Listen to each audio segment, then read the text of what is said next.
कैसी हो आप सब? आशा करती हूँ आप लोग ठीक होंगे। तो आज तीनों लोग सुनाएंगी नोक झोंक गीत है दीदी के महालक्ष्मी अवधि लोकगीत। यही वीडियो आप लोग वायरल किए थे और इसका पार्ट 2 है। उसका पार्ट 2 बना पिया बाटा बखरिया अलग रहा बहना, वो वायरल हो गया था। तो दोस्तों उसी का पार्ट 2 आ गया है और बहुत ही झकास है, उससे भी ज्यादा। तो आप लोग नोक झोंक के साथ सुनाएंगे, आप लोग सुनिएगा। और प्यार दुलार जैसे उस गीत पे दिए थे उसी तरह उससे भी बढ़ के प्यार दुलार देना दोस्तों इस गीत पे, कि दीदी का पेमेंट आ जाए। और दीदी का बढ़िया से मोनो हो गया था, आप लोग को मिठाई भी खिलाई थी दीदी। तो चलिए दोस्तों सुनाते हैं आप सभी को ये प्यारा सा नोक झोंक। अब देखा एक ही तिरिया ये गाना हम नहीं दे देता है, ये नहीं एक ना है के ऊपर गाना है। अपने पिया बुलावत यहाँ नागपुर से घरे, अब घरे आओ फैसला कर हम अलग रहबे। सास ससुर जेका यहाँ थोड़ बहुत तो बोलबे करी है। अब ओमा का काबू दिल पर बात ले लेबू, सास ससुर के बात दिल पर नहीं लीन जाता। ससुर सास का काम कर ले थी, अब बुढ़ा गया तो वगुरे नहीं लीन जाता। कहे जब बुढ़ापा कुछ भी बरबरात रहा थी का करबू। अजय ऐसे छोट छोट बात लेत रहबू तो न तू पतोहू के धर्म निभा पाबू ना वो ससुर के धर्म निभा पाई है सास ससुर का। तो ना जब बुढ़ाई गया है तो भाई बुढ़ापा बोलबे करा थी। अब पतोहू के इतना ना करे जे लग जाए चाहिए कि का करा दे अलगाई रहबे रट लगाए दे अब इनके वो सुर वही गाना वायरल हो गई। अब दूसर का फिर सोचत वायरल हो जाए और दूसर का पार्ट 2 है, देखा है इनके फिर सुर बंध गया है।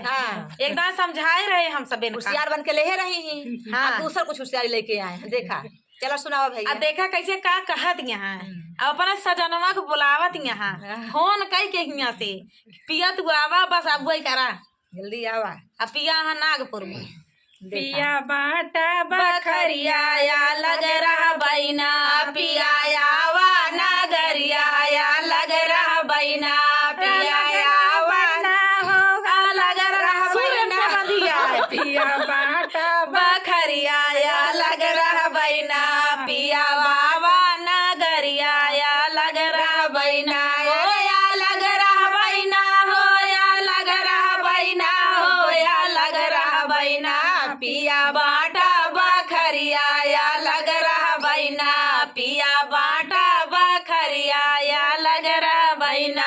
अरे हमारे ससुर जी के चारई जहाजिया, हमारे ससुर जी के चारई जहाजिया, चारई जहाजिया हो चारई जहाजिया, चारई जहाजिया हो चारई जहाजी, जवन उड़ैया कसवा उहैले बैना, जवन उड़ैया कसवा उहैले बैना। समुद्र में चलत हुआली ना चाहिए, जो आकाश वाले चाहिए।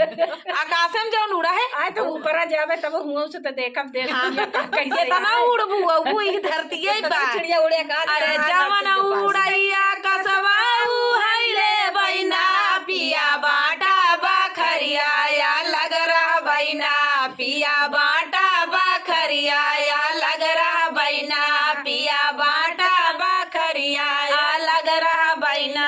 अरे या लग रहा बैना, हो या लग रहा बैना, हो या लग रहा बैना, पिया बाटा बखरिया लग रहा बैना। कैले हैं यहाँ पिया बाटा बखरिया लग रहा बैना।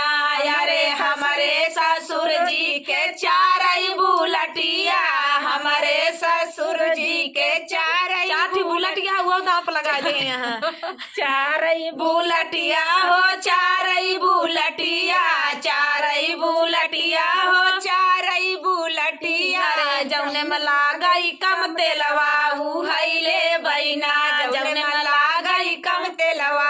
अरे बड़ी चालाक यहाँ ऐसे जिन जाना है ना कहा तेले वाली गाड़ी ली है बहुत चतुर यहाँ। हाँ तो के भराए का किन जाए। हाँ तब अलगासी वहाँ चतुराई देखा कुछ लगवा कर रहे जौने में लागई कम तेलवा उहैले बैना, जौने में लागई कम तेलवा उहैले बैना, पिया बाटा बखरिया लग रहा बैना, पिया बाटा बखरिया लग रहा बैना, हो या लग रहा बैना, हो या लग रहा बैना,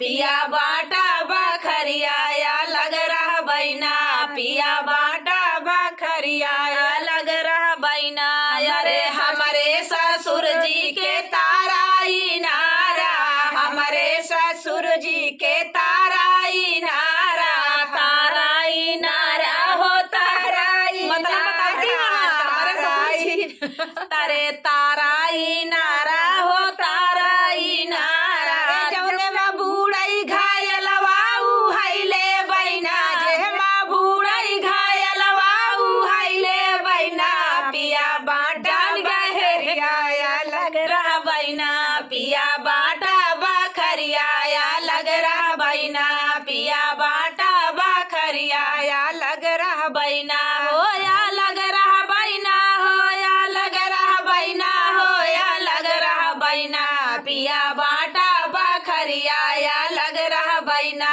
पिया बाटा बखरिया या लग रहा बैना अब एक आध चीज और हो हमका पता है खेतवा न अब देखा अरे बहुत चल रही है आज का करी खेतवा ने ले छोड़ दे नहीं नहीं कैसे काम सब चला? सोच के बहनी दीदी भैया अरे सब सोच के बैठ गए यहाँ का करी बताओ कि हम देखा का- नहीं। अब खेत में काम मांगे देखा ना जरूरी है खेत लिया अब अलगाए के है तो सोचे का है देखा हमरे ससुर जी के चालिया हमारे ससुर जी के 4 बीघा खेतवा हमारे ससुर जी के 4 बीघा खेतवा 4 बीघा खेतवा हो 4 बीघा खेतवा 4 बीघा खेतवा हो 4 बीघा खेतवा जवन बड़ा बड़ा गटवा उ हैले बैना जवन बड़ा बड़ा गटवा उ हैले बैना पिया बाटा बखरिया या लग रहा बैना पिया बाटा बखरिया या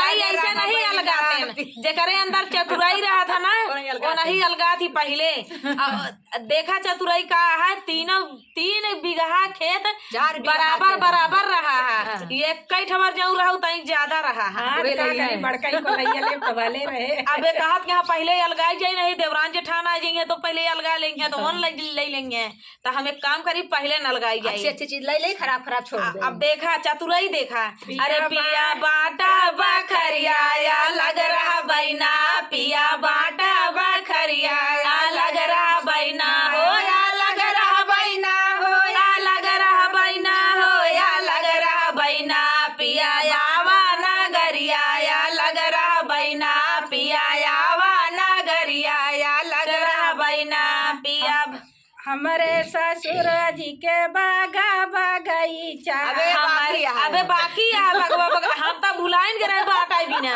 हम इनके बाटा क्या हम बाटा भी भुलाई गए अबे इनके याद है देखा अबे दिमाग में रखे हैं अरे हमारे ससुर जी के बागा बगीचा हमारे ससुर जी के बागा बगीचा अरे बागा बगीचा हो बागा बगीचा बागा बगीचा हो बागा बगीचा अरे जेहमा ढेर बटाई पेड़वा हु हैले बैना जेहमा बड़ा बड़ा यमवा हु हैले बैना जेहमा बड़ा बड़ा बहुत आम खाती है भैया इनका हुआ हौदहवा आम जौन और गंगा पारी आम और जौन कहा थी इलाहाबादी आम तो कहा था तसेहरी नहीं देसी चुन के नहीं पेड़ लगाए हैं सब चुन चुन के हेर लेती हैं चुन चुन के पेड़ भैया हर गांटा में अलग अलग भाई चार बेटवा हैं हाँ। तो सबका बराबर बराबर ससुर लगाए यहाँ अब चलाकी करें भैया जौने में बड़ा बड़ा यमवा उ हैले बैना जौने में बड़ा बड़ा यमवा उ हैले बैना हो उ हैले बैना हो उ हैले बैना हो उ हैले बैना जेमा बड़ा बड़ा बड़ा यमवा उ हैले आधा किलो के काम हो दे भैया आप लोग जानबे करा थी वही आम बेराए दशहरी आम। हाँ तेरे चतुराई पहले तो चतुर ना रही नहीं बाद में चतुर हो गई लड़त लड़त चतुर हो गई आ जानबे करा था पहले के लड़की चतुर ना रहती जब ससुरे आवा थी लेकिन जय बार आई तय बार चतुर हो जाएंगे जय बार आई तय बार चतुर हो तो भैया गीत पे बहुत प्यार दुलार आशीर्वाद दीजिएगा ये पार्ट 2 है और अगर प्यार दुलार आशीर्वाद अगर मिल जाएगा इस पे तो पार्ट 3 भी आएगा ये वादा है तो पार्ट 3 अगर पार्ट 2 आप सभी को बहुत ही अच्छा लगा हो कमेंट में जरूर बताना। पार्ट 3 लेकर आएंगे और कमेंट में बताना कि इसका दीदी पार्ट 3 हमको चाहिए। तो पार्ट 3 हम तीनों लोग सुनाएंगे पार्ट 3, लेकिन अभी नहीं, अभी इसे पहले वायरल कर दीजिए तब। 3 का नंबर आप आएगा। लोगों से रिक्वेस्ट है कि जैसे उस गीत पे आप लोग प्यार आशीर्वाद दिए थे वैसे ही इस गीत पर भी दें, और फिर तीसरा भी लेके आऊंगी, बनाऊंगी। हाँ, तो सोच सोच के बनाए, चला कहिए यहाँ हर दा भैया बढ़ाते जाइए, एक जाल है पाछे ना हटिए। अब जहाज जहाज सब कुछ बट गया है, अब देखा का अब उड़ बाकी गई है बा। आपकी ना, आपके जहाज पाई गए हैं। अब का बाकी बा, अब का लेके आवत है? अगर सुनाई किया है देखा वायरल कर दिया, उड़ाई दिया, जैसे जहाजिया उड़ाई वाली लिहिन वैसे गनवा उड़ाई दिया। अभी बहुत चीज बाकी है, अबे रिश्तेदार बाकी है, कौन कौन रिश्तेदार लेती देखा, और अब तीसरा ही पार्ट बाकी है। तो दोस्तों मिलते हैं अगले वीडियो में, तब तक के लिए नमस्कार।